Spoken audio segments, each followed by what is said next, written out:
Hello, everyone. Thank you for joining us with Black on Black Operated magazine. I am here with our guest, Dr. Yolanda Carter, who is a published author and educator, and it is an honor to speak with Dr. Carter today. Thank you so much, Dr. Carter, for being here. Thank you so much for having me. And can you give us a little bit of your history of who you are? Oh, yes, I can give you a little bit of history. Who am I? I am uh, an educator by every sense of the word. Lighthearted, very playful type of person. And, you know, anyone who's involved with me, I pretty much hold you very dear to me. Florida native, Florida State graduate, go Noles. That's right. Um, I'm originally from Pensacola, Florida, moved to Dallas, Texas after, a 6-year bid in the Air Force. Um, I've been teaching. This year will be 19 years um, throughout Florida in Dallas Independent School District here in Dallas. And I'm what they call now a vocational compliance teacher, where I teach individuals with disabilities how to transition into the adult world. And I help them get jobs, I help them learn how to, you know, maneuver those bank accounts, anything as an adult. I work with them on so that they can be successful, at least have that initial start. It's within the school district. It's an extension of the special ed program, a special needs program here in Dallas. Once they're done with their regular credits, they have the choice of staying a little bit longer. And I'm one of the teachers that would connect with them, get them connected to different services, and also train them in those particular areas that's needed. Outside of being a teacher and an author, I have a vocational business outside of that here. I work with the state of Texas, and I teach individuals that's not in the classroom that has a documented disability, how to transition into the adult world. My name of my vocational business is I Love My Job. Because let's face it, you got to love what you do to some degree in order to keep doing it. Just working to be working is not fulfilling. So what it is, I'm connected with the Texas workforce. Okay. And anyone who has any type of documented disability and, have proof of this, they go through this process and the counselors come back to me as a vendor and I'm able to, my first piece, they do a lot of services, but the one I focus on the most is vocational adjustment training. Okay. And it's different classes like soft skills for work success, entering the world of work, money smart, uh, uh, is resume writing, preparing for, the interview. I teach these classes, and I'm able to implement those, like everything that we might do, because we know how to do it. I'm giving those skills to uh, the people that are trying to transition back, either back into the workforce or in the workforce for the first time. Okay. So we sit for how many ever hours that's required, and we meet and we go over those skills. So, just like anybody else, I don't expect you to have it word for word, but you're being exposed to it. So I break it down the middle. So if I'm working with someone who has previous experience, we're reviewing it, we're going over it, we're kind of catching up with the time. And then the ones that are new, I might have a more hands-on approach. Like Money Smart is my favorite class. And I often take them to a Target or a Kroger. I give them a budget. You're shopping on this list, with the exception of tax, because that'll be a little confusing for them. I will give them a budget and see if they can go find the items, find out how much they cost, and see if they can stay within their budget. So this is real life skills. Life skills. I even go as far as, because Dallas the Metroplex has a really good transportation system. Mhm. And I'll often meet them at a train station and we'll take the train to that location. I mean, and believe it or not, a lot of them have never um, experienced ordering a meal. So Yeah. I take them out and they order their first meal on their own. See, So, I mean, and they might even have a debit card and they're able to use their debit card or they'll have the money and I help them, through that process. that So, is phenomenal mhm. and so needed. So if a person needed those type services, how could they contact you, or do they have to contact the Texas Department, or how does that work? How could I someone mean, work with you? to be able to get them started depends on what state they're in. Mhm, So someone just recently asked me who lived in Alabama, and mhm. I explained it to her quite frank. Have all your documents together, have an ID and a social security card and your documents together. So you don't have to go looking for that part. Okay. Um, but if you wanted to research it within your state, rehab, vocational rehab, you enter that into Google and Okay. you come up with it, with your state. And they have, at that point, they had an Alabama vocational rehabilitation program in that state. And you contact them and you figure out what their application process is. Okay. Now, if you're in Texas, of course, I don't mind answering any questions and pointing you in the correct direction. All you have to do is contact me on either one of my social media platforms or my webpage. Okay. That's great. But I want you to know that I have purchased your book, of course, for my nephew, my great nephew, and I'm also hard of hearing, right? So Okay. my great nephew, was born with some challenges, and we wanted to start teaching him sign language to help Okay. him. He's at this point 2 years old and not completely verbal. So Mhm. we want to give him some other skills. And I can tell you, I saw him during Christmas and he was literally able, we were signing his ABCs and he was doing the numbers, and that he was counting verbally and Mhm. ABCs with the sign language. And Oh, that warms my heart. yes, and I purchased the book before Christmas for him and had my niece start working with him. We had, Okay. when I was in person, we worked, but we got the book specifically to help him in that area. So for me, it's your books mean a lot. And I think I, growing up hard of hearing, growing up around people who were deaf and hard of hearing and not having the tools, like no one knew sign language in my family. And I think your books are critical because there's a lot of us who are Mhm. hard of hearing or have some kind of learning disability, and there aren't books geared toward us. Right. So, Those are those invisible disabilities that I often talk about in my classes that you can't see, and people learn how to, I guess they learn how to accommodate themselves without people even knowing. right. So I mean, that's one of the things I'm trying to stress, in these. They might be colorful, but everybody has the capacity to learn within their own way. So, I mean, I can't do nothing but respect, and I appreciate you purchasing my book for your nephew, and I'm happy he's using it. Yes. So what inspired you to write the book about ASL? Well, I have quite a long relationship. My best friend, Marcus, he actually wears two hearing aids, and he's hard of hearing. Mm-hmm.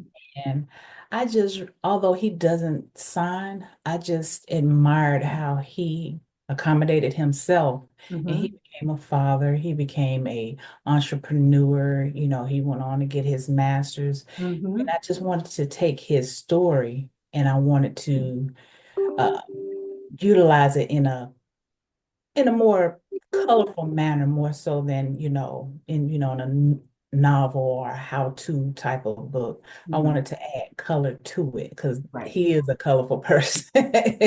He's very, very outgoing. So that inspired me to take on the story and, put it in this format And I actually he has two sons, and I took their faces and made them into the character of the book. And I just found out his oldest, I give away bracelets and everything, which I'm gonna have to send your nephew.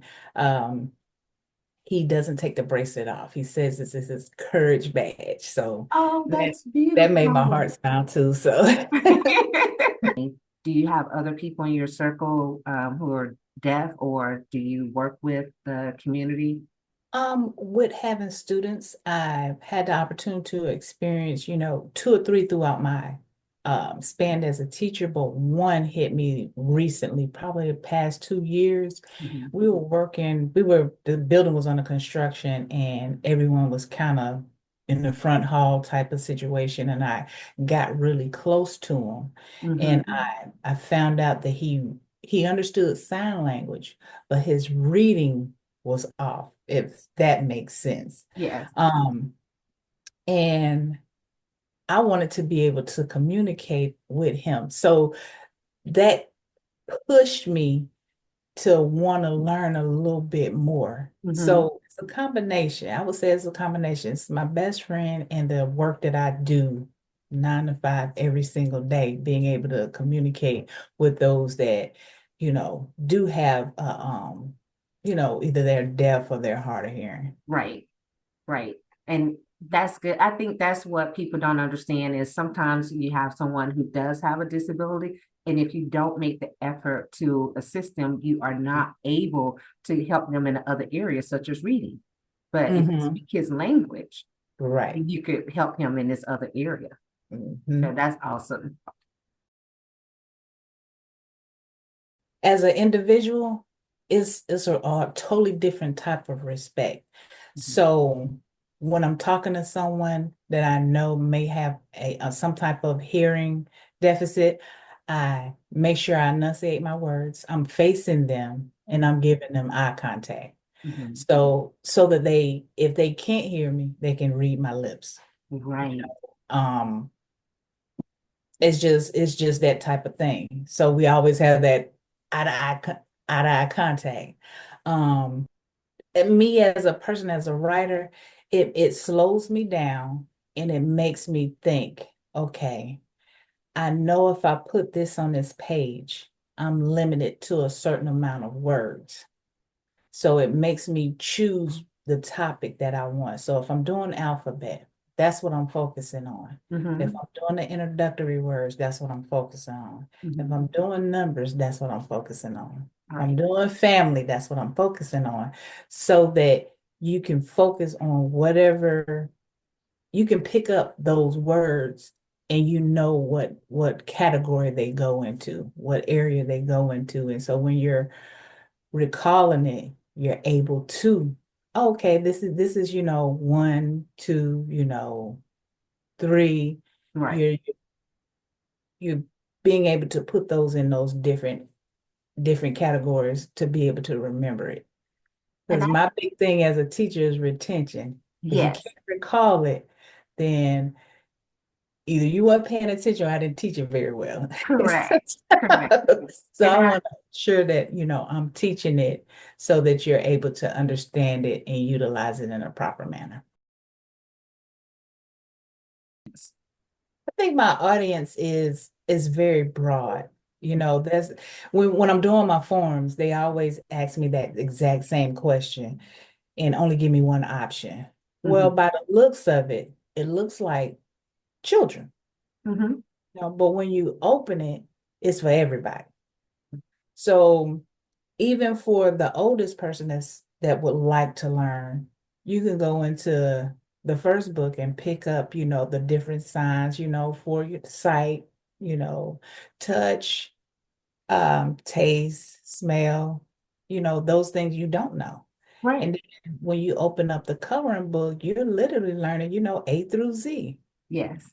So, I mean, and you learn an affirmation to go along with every word. So, I mean, how is it that I could put myself in such a small box? I think the audience is bigger than that.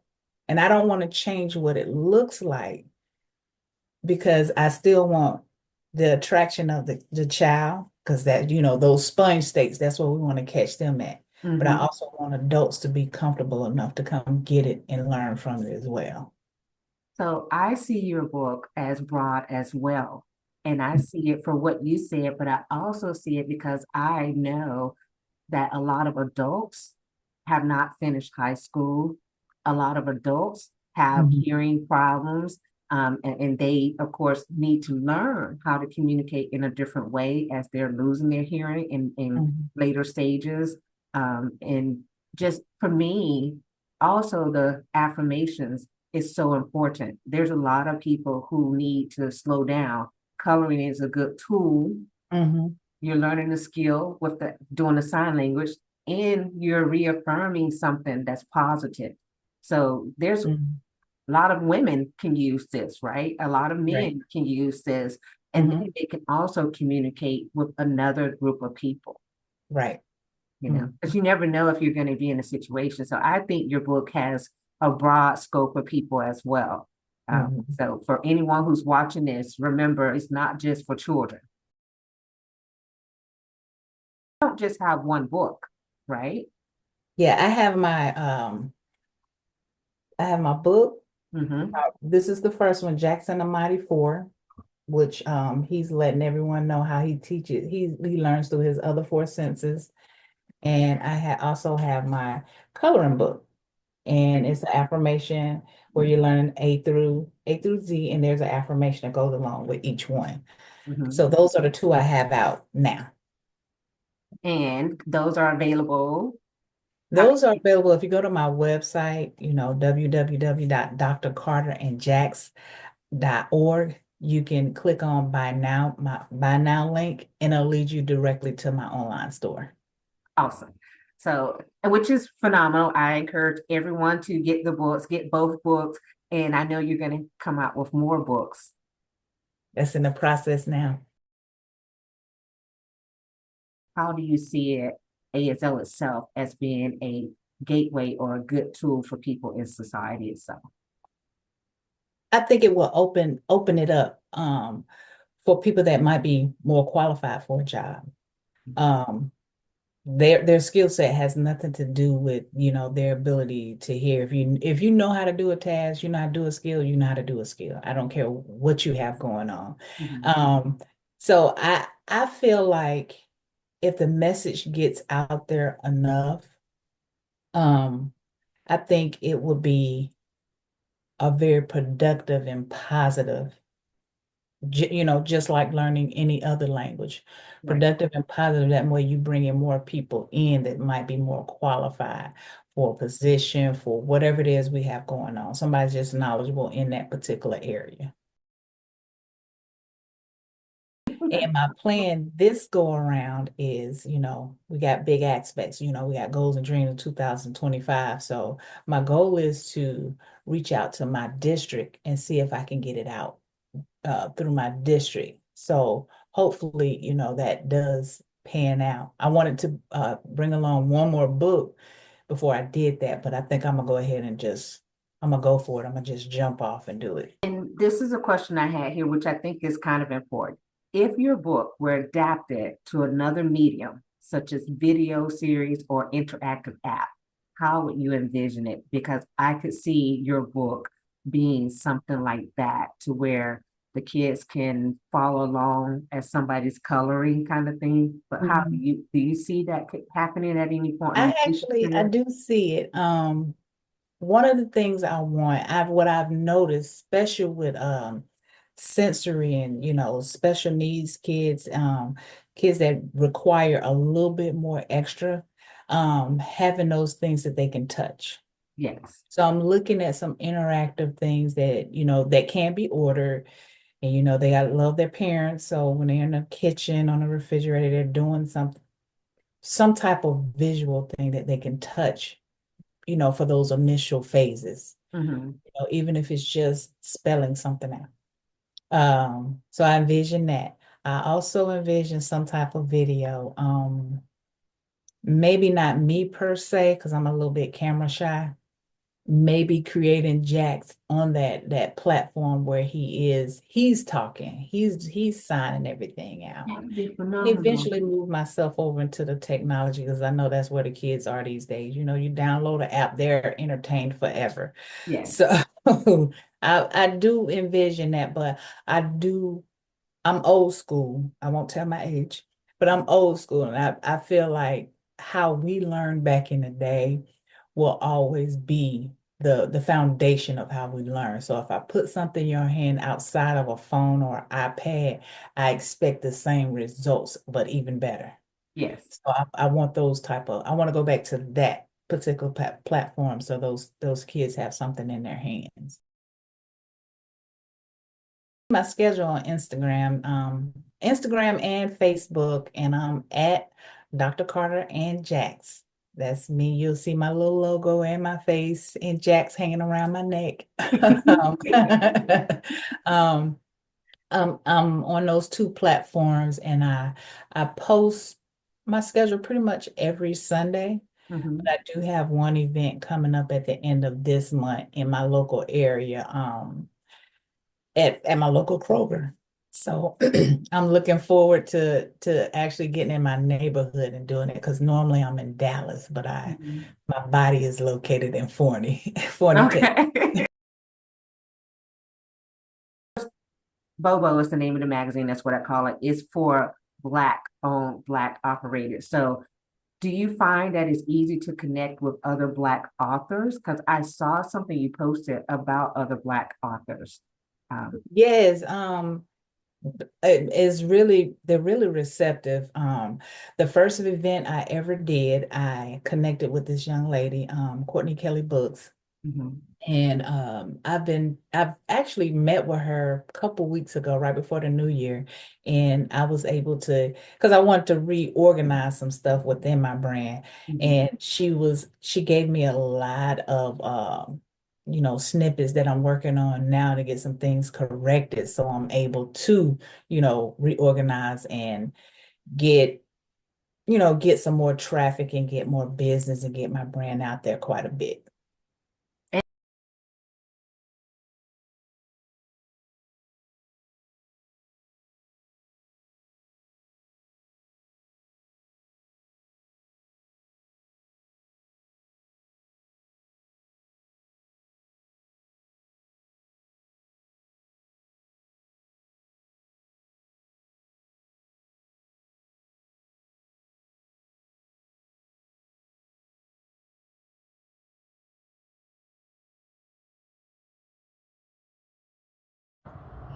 All right, so I'm going to visit this Black Cafe and Bookstore. Black Cafe and Bookstore, and it's here in Pensacola.